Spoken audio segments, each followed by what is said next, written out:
there's been three teams. I said two teams. They're gonna be the third in my mind. I hope I'm wrong because I think Cade Cunningham is one of the best players in the league. You think about it, the Cavs jumped out on everybody a couple years ago, then disappeared. Sacramento Kings jumped out on everybody. And then Oh, this is a new start. vanished. Yeah. Disappeared. And I hope this doesn't happen to the Pistons, but I feel like it is. Not because of them, just because if you look at the East, it was so much movement in the East that everybody got a little bit better. And so I think that that's going to cause the Pistons to fall back down to earth. Even Orlando got better. The Hawks got better. Dude, honestly, there's a lot of teams in the East that got a lot better. It's only one team in the East that really didn't get better. Then it's the Detroit Pistons. They didn't have anything. So you got Jalen Duren, Cade Cunningham, Duncan Robinson, Asher Thompson. Okay. I mean, he's a good player. And then it kind of falls off. John Collins. And we didn't even mention the Wizards. Yeah, no, we talked briefly about the Wizards last week, but you're gonna have the Wizards. So it's gonna be a different look for the Detroit Pistons. Detroit basketball. Well, we're gonna find out quick. We're gonna find out opening night as they get the Celtics. So we're gonna see what both of those teams have left. But I'm shocked that they still got this Jalen thing just hanging out. It's there. just stuck, man. Yeah. They from all the reports I read too, it's gonna push on into September. Yeah. They're at an impasse, and he's more than likely he's just gonna have to take his offer, his 1 year, and then just go from there and try to restructure a deal as the season goes on. But he may not have a choice.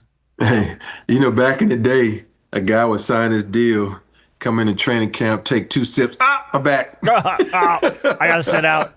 My back. I'm hurt. I'm out till opening night. There's audio of this or visual to this. So if it is, I'll try to find it and play it before the video. So I was scrolling. I know I was a little bit low in my Piston. I was a little bit low in my Piston video archive. I was down in 2 videos coming into today. And I was down to 2 videos coming today. I'm like, man. I'm like, yeah, because yesterday my car went down. My girlfriend's car, my car went down. The dog, he gone. So, yeah, it's a lot going on. But, what Willie D say on Mom Playing Tricks on Me Ghetto Boys. If it's going down, let's get this shit over with. If it's going down tonight, let's get it over with. Let's get it all over with at once. It's a grind, though. It's a struggle, but it is what it is.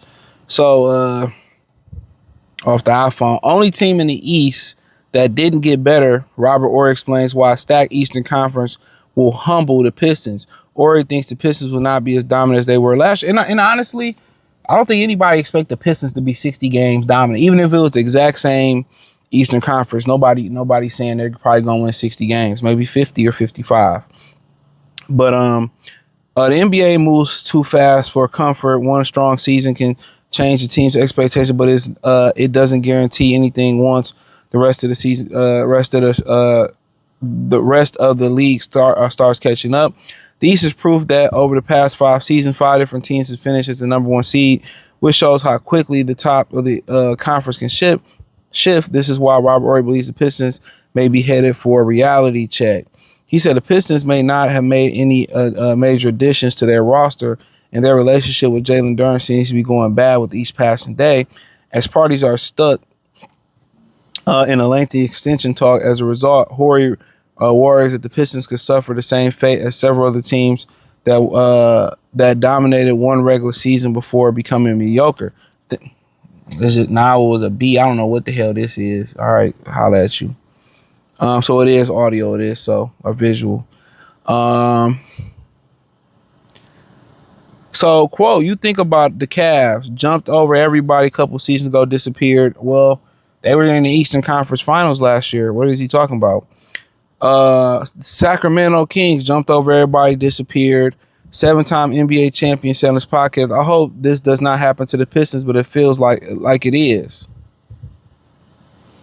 He says, Horry's concern, that was a quote, but this concern from Horry seems valid given The Pistons didn't make any other All-NBA caliber additions to the rosters, meaning that Cade Cunningham was once again expected to carry the load. That can become a huge problem for the reps. These ads, bro. Oh my goodness. They give me ads on top of ads. This can become a huge problem for the rest of the. Hold on. Meaning K will once again be expected to carry a heavy load. That could become a huge problem as the rest of the teams in the East have strengthened their cores and their depth. Oh my goodness, dog! These ads, bro, on Safari is crazy. So I don't really care for iPhones. So if you look at the East, there was so much movement in the East. Everybody got a little bit better. This is going to cause the Pistons to fall back to earth. Or he said, even Orlando got better. The Hawks got better. There's only one team in the East that didn't get better. I mean, what did Orlando do? What did Orlando do? I don't remember I think they added a couple people. It seems clear the Pistons need to get a player who can burst the All-NBA, All-NBA, and All-NBA defensive conversation. What are they talking about? They got two people who should have been All-NBA defensively, Cade and Nassar. He was. So it's like, the whole thing about this, most of how men see things have turned into how women see things. And I've said this in the last video where I talked about Jalen Duren, what everybody's really missing about Jalen Duren. And the issue with the Pistons. They aesthetically pleasing. That's what it got to look good. And they think because it looked good, it is good. And that's not the case. They was praising Luka, LeBron, and Austin Reeves, and it didn't work. They was praising Kevin Durant to Houston, it didn't work. You know what I'm saying? We can go over time and time again where you have these super teams that they don't work because everybody need the ball in their hand. The Knicks didn't really make any major moves. We know they champions. I thought they had a huge loss in Mitchell Robinson, but I think they gained a lot in Andre Drummond. I'm not sure it's going to be the same to Mitchell Robinson. I mean, as Mitchell Robinson, the same caliber, but close enough. The Boston Celtics did not get better. They had a Paul George. Like, the fuck? I mean, come on. They didn't get better. Atlanta, they brought CJ McCollum back. They're a good team, but did they really get significantly better? Toronto did before the Kawhi situation got rescinded. Maybe they revisit it. We'll see. Miami got a lot better, but they still lacking some things. Philadelphia, they threw a whole bunch of motherfuckers on the same team. And if it works, it's going to be beautiful. But if it doesn't work, it's going to be a disaster. So you can say all that and be like, well, the Pistons didn't do this. But what we do know is the Pistons, they lost a shot creator, and Karis LeVert was one of my he didn't really do shit last year.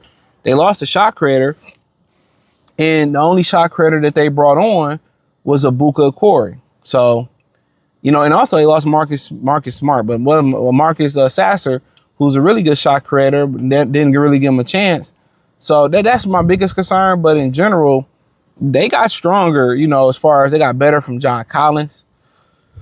41% shooter from the three-point line. He a guy that can get you 10 rebounds a game. Last year was a down year. I'm excited to see him rebound at a high clip. I think Isaiah Joe is going to give you a lot of good shooting, athletic ability. He boosts you athletically. I think Dennis Jenkins is going to get better. I think Asar Thompson and Ron, they banking on them get better. And they're just taking the Oklahoma City Thunder approach. It's as simple as that. They're taking a Thunder approach.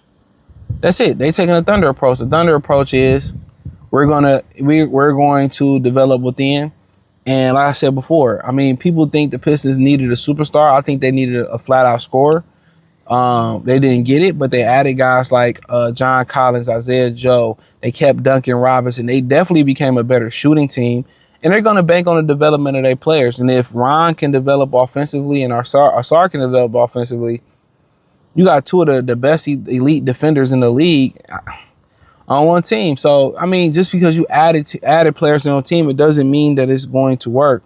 The Pistons can defend, and if they can put Ron heavy in the rotation, he can get bigger, stronger, and he can get an offensive game. That's all you need right there. But in general, I'd like to see them add a Zach LaVine. I'd like to see them add a Kyrie Irving, but all isn't lost. They got a lot of contracts that they can ante up on in the beginning. When the trade deadline comes. So like I said, I think the Pistons is going to be, one of the teams vying for a top seed next year because there's going to be a lot of people figuring out. Miami got to figure it out.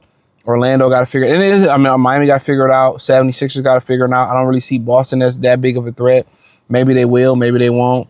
I think New York is going to be right where they were last year. I think Indiana is going to be, maybe getting in the mix. But, how fast will you be able to take off? And that's the question. The Pistons took off fast, and they finished strong last year, even with the injury of Cade Cunningham. But, Robert Horry is entitled to his opinion. They think if you don't make a splash move, they're banking on the internal development. And if the development doesn't happen as fast or when they needed to, they'll make a deal at the trade deadline.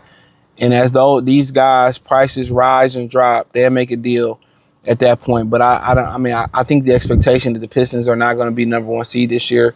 They're going to be 4 or 5, 3, 4, 5, 6. I think that's the expectation. So we'll see what happens. But it's not an older team. Like if New York had came up short last year, it's like, they're pretty much at their pinnacle or their climax. This is a young team. So these guys are still getting better. As much as we emphasize how Duran needs to improve, Asar needs to improve, Ron needs to improve, guess what? Cade Cunningham's going to improve. Dennis Jenkins is going to improve. And then we'll see what guys like Abuka Corey, Gary Harris, Torian Prince, we'll see what they kind of bring Wu and all these rest of these guys bring to the roster, and John Collins. But guys, I like what they did this offseason. Just the number one thing they didn't do was get a shot creator that can be next to Cade and get a bucket. But hey, still time for that. Hit the link in the description. Find me on X, Facebook, Kick, Twitch, Instagram, the whole nine. Check out the Trey Piston Talk playlist. Thumbs up the video, share the video, subscribe to the channel, hype the video. Peace.